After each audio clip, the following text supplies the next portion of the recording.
안녕하십니까. 양형호입니다. 인사를 안 해요? 여러분들 이제 공부 방법론에 대한 강의를 좀 해드리겠는데, 예. 지금 정면에 떠 있는 화면 보십니까? 그래서 제가 아무래도 이제 여러분이 준비하고 있는 것이 우리 국가직하고 지방직 아무래도 9급을 중심으로 정리를 했기 때문에 자 먼저 몇 가지 설명을 드린 다음에 조금 구체적인 말씀을 좀 드릴게요. 그래서 제가 그 표를 잠깐 보도록 하겠습니다. 그래서 5개년 연도별로 해가지고 제가 쭉 한번 정리를 해봤는데 어때요? 잘 해놨죠?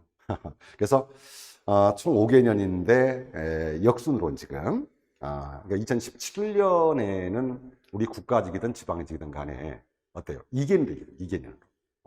상반기, 하반기 두 번 나왔으니까.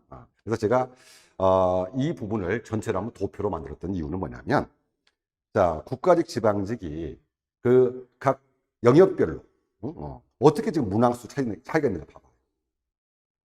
그죠? 그래서 이제 규범 문법이라고 하는 것은 여러분들이 우리 문법 처음 시작했었을 때 언어 일반부터 시작해가지고 학교 문법을 얘기하는 겁니다. 그래서 의문론, 그지? 품사론, 문장론, 의미론. 네, 여기까지를 제가 규범법으로. 그 다음에 어문 규정했었을 때는 뭐가 있어야 돼? 그치? 한글 맞춤법, 표준어 규정, 로마자, 외래어. 그리고 이제 문장보도 있겠죠? 다음에 전체를 다 어울릴 수 있는 것이 어법에 맞는 표현이 있었지? 그래요. 그걸. 그리고 사실은 이제,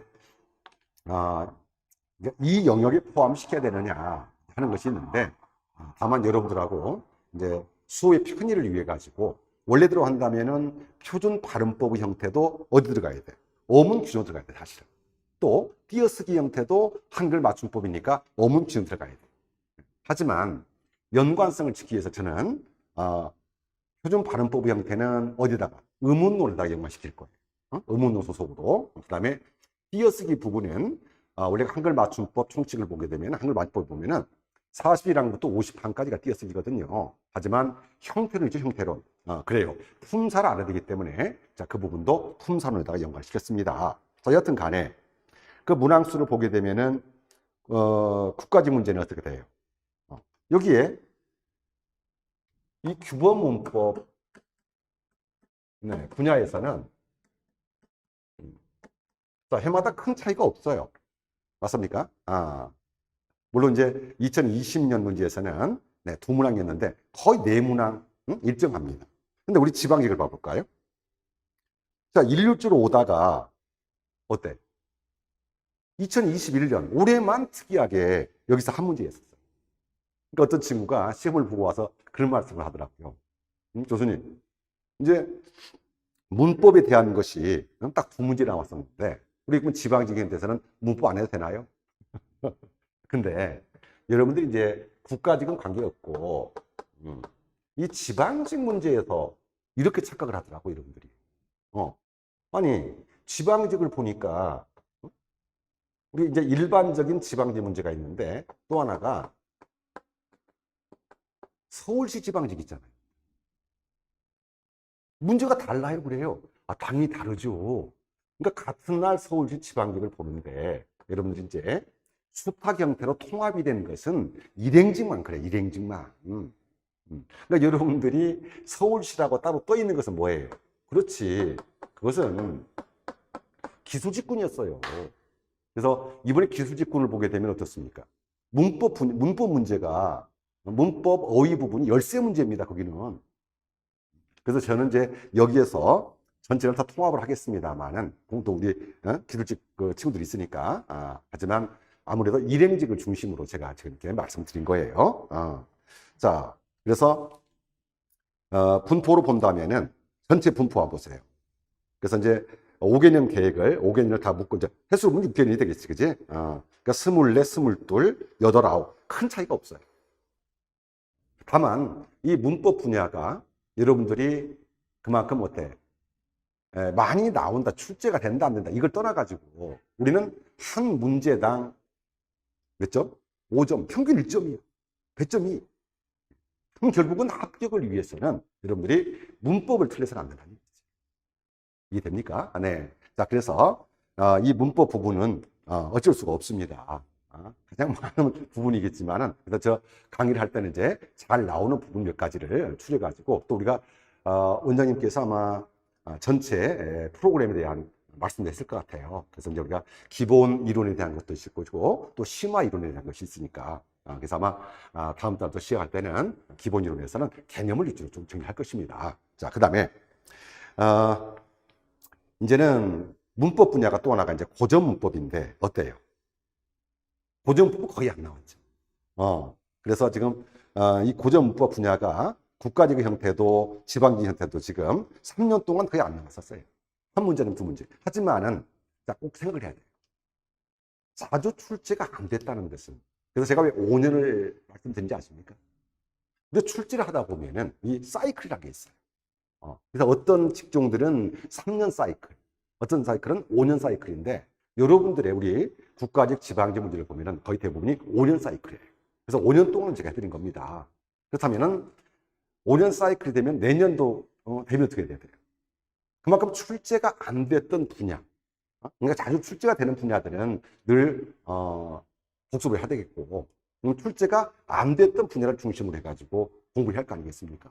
그래서 이제 영역별에서 다시 한번 말씀드릴게요. 자, 그 다음에 이제는 문학, 그러니까 고전 문학, 현대 문학, 비문학. 그래서 이제 독해형 문제죠. 그래서 지금 고전 문학을 보면 재밌는 문제가 어때요? 거의 비슷하죠? 그래서 이 고전 문학에 대한 부분도 현대 문학에 대한 부분도 이 독해형 문제들은 항상 고정이 되어 있습니다. 그래서 크게 보면은 운문과 산문 이런 식이거든요. 그래서 운문 하나, 산문 하나. 항상 두 문제는 출제가 된다라고 생각을 하셔야 합니다. 그런데 국가제하고 지방직을 분석해 보면은 지금까지 5년 동안 고전 문학 부분에서 문학 수가 똑같습니다. 맞죠? 네. 근데 현대 문학을 보게 되면은 아무래도 국가직 형태가 지방직보다는 문학 수가 좀 많아요. 그래서 이제 올해 문제 같은 경우는 물론 역전해서 지방직이 좀 많긴 했습니다만은 항상 여러분들이 두 문제 나온다고. 그리고 역시 이제 비문학인데 어쩔 수가 없습니다. 그래서 이제 2022년부터는 21년부터 이제 실급 문제에서는 아쉽게도 국어가 빠졌죠. 근데 국어 없는 게 아니잖아. 국어 없는 게 아니라 페이세트를 봐야 돼. 그러면 5급에서 7급, 7급에서 9급. 그럼 아무래도 9급 문제는 7급을 따라갈 수밖에 없습니다. 그래서 해마다 비문학에 대한 비중 자체가 줄 수는 없어요. 반드시 들게 돼 있습니다. 그래서 비문학에 대한 부분은 여러분들이 반을 봐야 돼. 거의 10문제를. 그럼 10문제 아니면 9문제 아니겠습니까? 그죠? 그리고 현대문학, 고전문학 역시 지문형 문제도 같이 묶어서 독해 문제라고 본다면은 얘들 문제가 전체 어때요? 거의 70%입니다. 그래서 이제 수업할 때는 이 지문형 문제, 독해 문제를 어떻게 선별할 것이냐 하는 강의를 해드리겠고요. 자, 그 다음에 이제 공부를 했을 때 노력 대비에 우리가 노력 대비에 가성비가 안 나온다 주라고 했는데 그것이 제가 이제 묶어놓은 것이 어휘하고 한자 부분입니다. 근데 이 한자 부분은 해마다 거의 일률적으로 나와요. 안 나올 수가 없으니까. 근데 어휘 부분의 형태에서는 거의 나오다 안 나오다 하거든요. 그러니까 어떤 작년에 재작년도에 안 나왔단 말이죠. 그러니까 안 해버리죠. 그래서 이제 이 부분은 제가 영역별 들어가가지고 정리해 드릴게요. 결론적으로 본다면은 우리가 국가직하고 지방직을 이렇게 쭉 전체를 분석을 해봤을 때 거의 분포도로 본다면은 약간 한두 문제의 차이는 있을 모르겠습니다만은 그만큼 일률적이다. 그래서 문법적인 형태로 보면은 거의 여러분들이 문법에서는 몇 문제 적게 잡아도 5문제, 4문제는 잡으셔야 돼요. 그걸 하기 위해서 많은 노력을 기울여야 되지만은 자, 그 다음에 고전 문법의 형태는 없거나 한 문제 정도. 이건 이제 기본 개념만 잡으면 되겠고, 그 다음에 아무래도 독해형 문제겠죠. 고전문학, 현대문학, 그 다음에 비문학. 그래서 거의 비문학이 9문제는 이제 반이다. 그 다음에 현대문학, 고전문학 해가지고 지문형 문제가 4에서 5문제. 그리고 이제 한자 형태가 하나 아니면 2문제. 그러면 여러분들이 이 부분은 안 해도 되겠습니다. 했던 부분. 근데 이제 이런 부분들이 덜컥 문제가 나오다 보면. 그래서 올해도 여러분들 지방식 문제에서, 어휘 영역, 다시 말해 순우리말하고, 그 다음에, 관용구 나왔었죠? 그러니까 이런 것은 이제 혼자 공부를 한다고 해서 이게 되는 게 아니란 말이에요.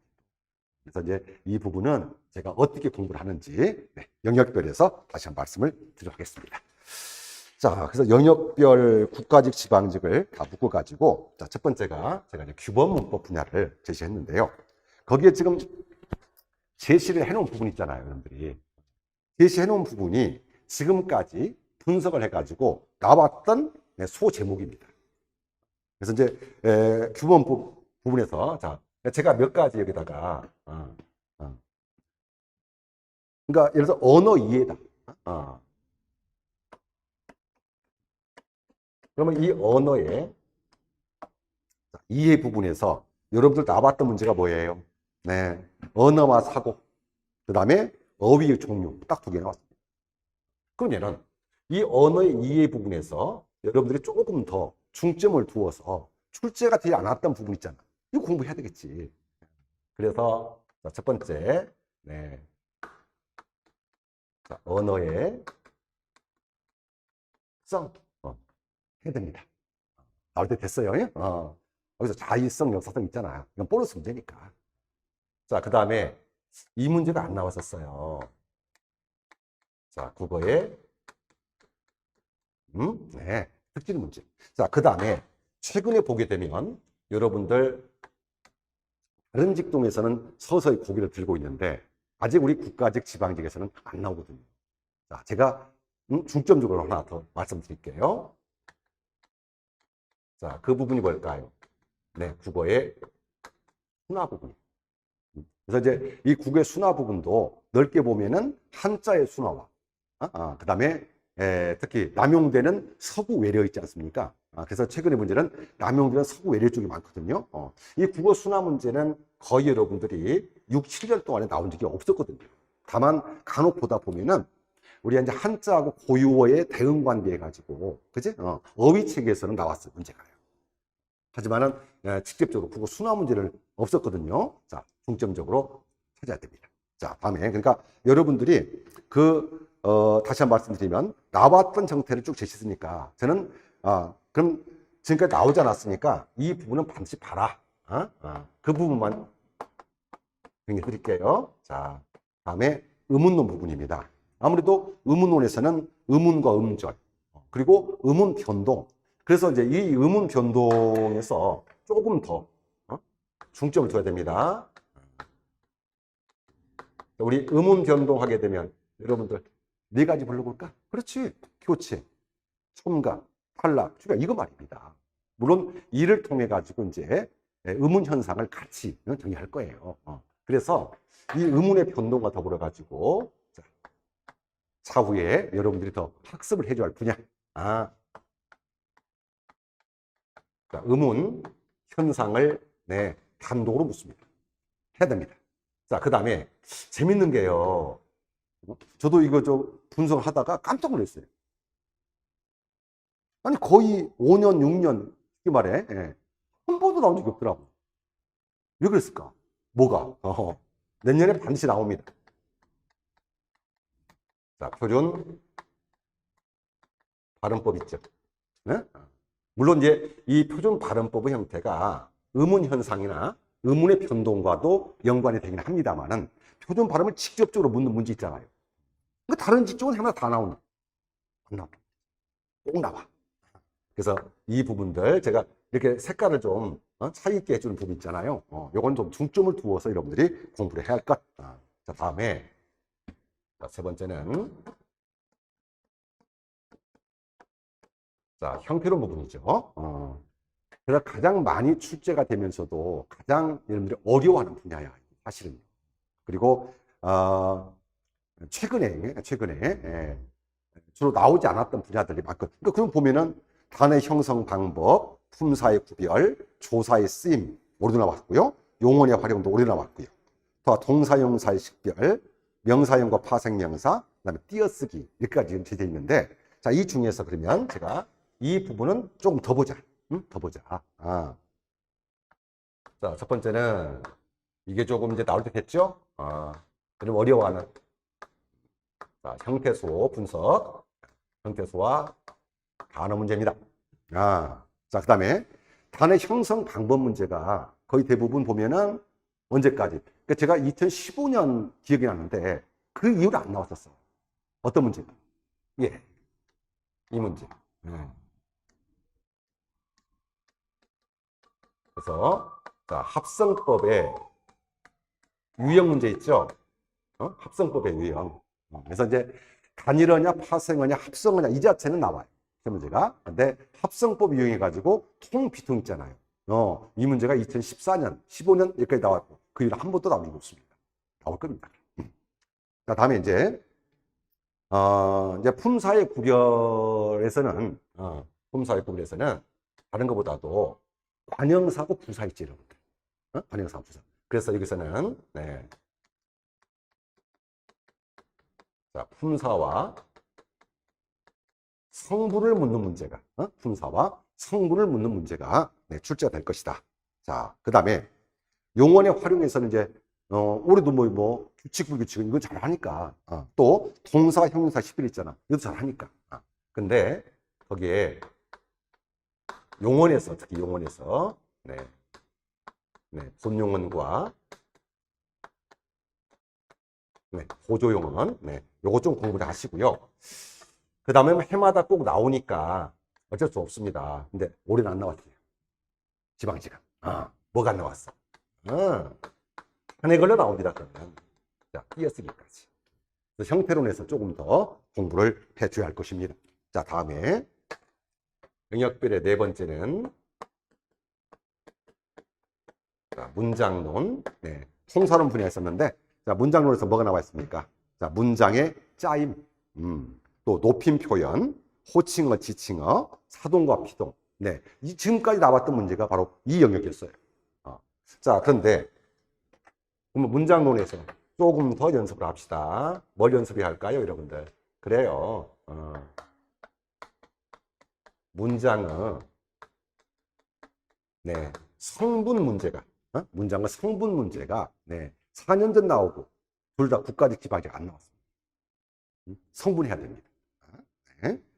자, 그 다음에 이것도 안 나왔었어요. 제가 지금 이렇게 써드린 것은 앞으로 나올 가능성은 이쪽이 더 많다는 거야. 이쪽이 더 많다. 그래서 서술어의 자릿수 문제. 다음에 뭐 아는 문장, 암기 문장이라든지 또 높임 표현. 이 형태는 여러분 잘 나왔던 문제입니까? 자, 여기에 세 번째는 나왔던 문제지만은 자, 호칭어, 지칭어. 자, 여기에다가 네. 그게 우리 지방지 쪽에 가끔 나오거든요. 언어 예절 분야가 있어요. 이 언어 예절 분야 조금 더 중점을 두어주시기 바랍니다. 자, 그 다음에 네 번째는 역시 이제 문장론에서 요건 다시 한번 공부하셔야 돼요. 이제 이 사동과 피동 표현 형태는 단순하게 사동, 피동만을 주지 않습니다. 뭐 할 때 줘요? 나중에 우리 비문학에 가게 되면은 고쳐쓰기 그렇죠. 또 우리 어법에 맞는 표현할 때도 반드시 나오거든요 이게. 그래서 이와 연관해 가지고 자, 문장론은 정리합니다. 자, 그 다음에 오히려 우리 국가직 지방직에서 이 규범 문법 분야 있죠. 이 규범 문법 분야에서 더 중점적으로 나왔던 문제가 의미론이에요. 의미론. 그래서 이 의미론의 문제는 해마다 지금 빠지지 않고 나오고 있거든요. 자, 그 중에 다음 보세요. 뭐가 나왔었죠? 자, 첫 번째.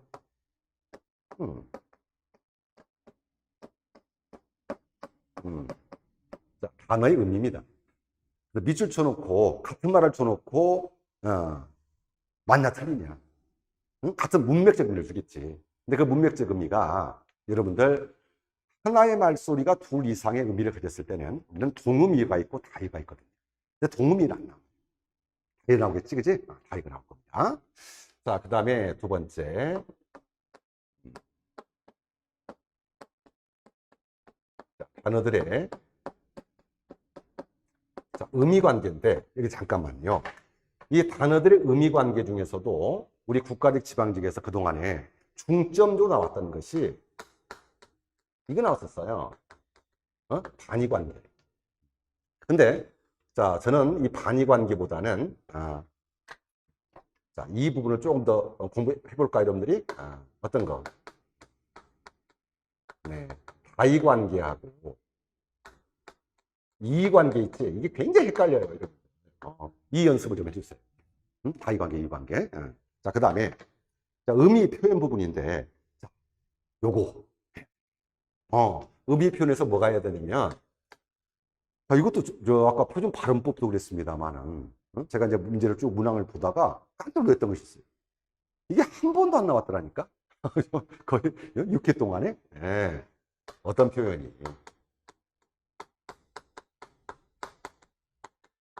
중의적 표현 말입니다.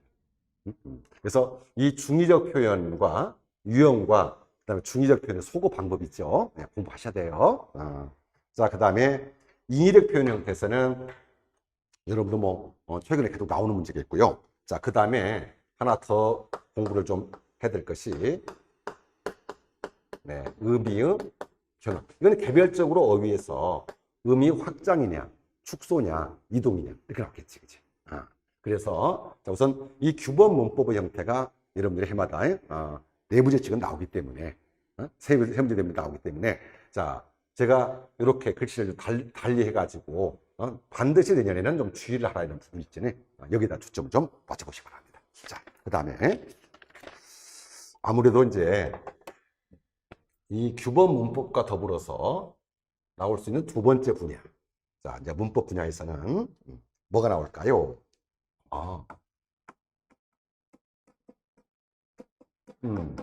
그래요. 그래서 이 어문 규정인데요. 이거 이제 너무 세세히 하다 보면 여러분들이 조금 힘들어 하니까, 자, 큰 타이틀만 해볼게요, 그럼.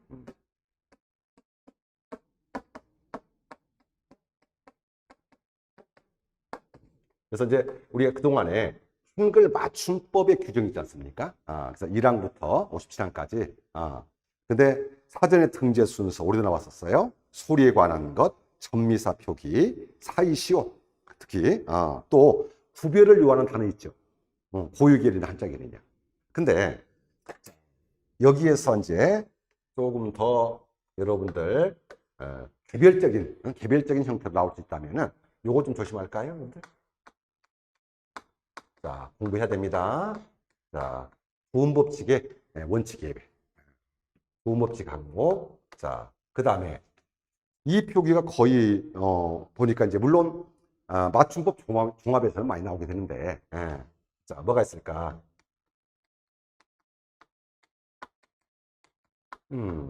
준말 표기 있지, 준말 표기. 그래요. 준말 표기. 자, 그 다음에 세 번째는, 자, 어미와, 그래요. 선미사 표기. 자, 여기다가 네 번째는 그 한글 맞춤법 57항을 보면은 다음 말은 구별하여 적어라. 그러니까 비슷한 말을 주잖아요. 그래서 저는 이제 이렇게 말씀드리거든요. 유음, 이의어의 구별이다. 유음, 이의어. 그래서 순우리말이 있겠고요.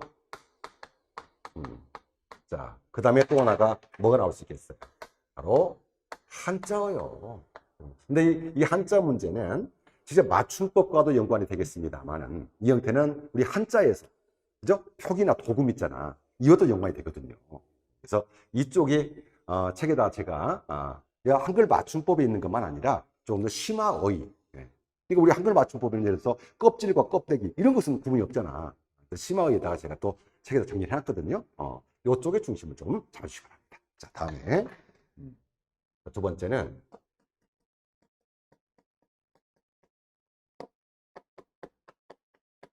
네, 이 표준어 규정 형태인데 이 표준어 규정에서는 표준어의 개별적인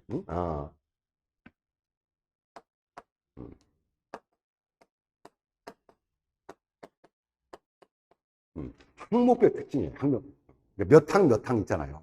그 항목을 내는 수도 있겠고요. 다음 두 번째는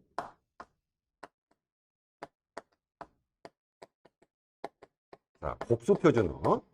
자, 여기다가 제가 중점을 두어서 내년에 여러분들이 공부를 해야 할 부분은 뭐가 있을까? 그렇지요. 이거 하셔야 돼요. 응? 네. 추가 표준어. 보통 이제 시험 문제 나오는 것은 2011년부터 해서 2017년까지 추가된, 그러니까 그 이후에 추가되는 형태들은 거의 잘 시험 문제 안 나오니까, 그 이전의 것은 꼭 공부하셔야 돼요. 추가 표준어. 그리고, 자, 밑도 끝도 없이, 거의 이쪽에서는 이 두 가지를 묶어버릴 거예요. 다음 중, 뭐 밑줄을 그다든지, 다른 표준어끼리 묶인 거, 이런 거 있잖아요. 그래서 저는 이것을 올해도 나왔던 문제입니다만은, 참 이게 골치 아파요. 맞춤법 종합 형태가 이 규정들을 묶어버리거든, 다. 그래서 표준어끼리만 묶인 것은 아닌 것은 있는 것 말입니다. 그래서 이 한 문제를 위해서 어쩔 수 없이 공부해야 되니까. 그치? 자, 그 다음에 이제 세 번째. 자, 요것도 이 로마자 표기법은, 로마자 표기법은, 국가직 지방직에서 3년 동안 안 나왔었거든요. 근데 출제가 된다 하더라도 이 부분은 쉽게 정리가 될 수 있어요, 여러분들. 이 부분은. 그런데 이것보다 내년에 더 조심합니다. 뭐 공부하셔야 돼요? 그래요. 네. 외래어 표기법 있죠? 이거 공부하셔야 돼요. 그리고 이 외래어 표기법이 그동안에 된소리라든지, 그지? 장음이라든지, 이 항목에 나와 있는 것은 잘 돼요, 여러분들이. 근데 밑도 끝도 없이 묻는 문제가 있거든요. 그래서 이쪽에서도 특히 뭘 조심해야 하냐면은, 자, 나라 이름, 나라 이름, 또, 그죠? 도시명, 또, 사람의 이름, 인명, 네. 이런 형태, 이런 형태. 이건 어떤 규정도 없거든요. 느닷없이 맞냐 틀리냐고 나올 거니까 이쪽 초점 맞춰가지고 정리를 해두시기 바랍니다.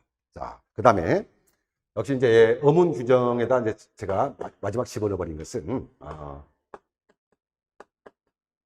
네. 어법에 맞는 표현인데 이 어법에 맞는 표현은 해마다 꼭 나올 것이다. 자, 그 중에서도 여러분들이 자, 자연스러운 문장 이거 있지? 어법에 맞고 자연스러운 문장. 이 부분은 비단 여기만 나오지 않고 분명히 비문학 부분에서 꼭 나오게 되니까 연습은 해야 돼. 해마다. 왜 기준이 없어 보면 틀리니까. 그래서 어문 규정 형태도 한 문제에서 두 문제 나오기 때문에. 근데 어때요? 전체 분포로 본다면은 최맥심 나와봐야 우리 국가직, 지방직, 일행직에서는 5문제가 맥심이거든요. 근데 이 한 문제를 맞추기 위해서 이 수많은 내용을 해야 됩니다. 어쩔 수 없어요. 고통스럽다도 해야 됩니다. 네. 자, 이 부분이 여러분들이 말한 이제 문법과 연관됐고요. 자, 그 다음에 문법 중에서 하나가 이제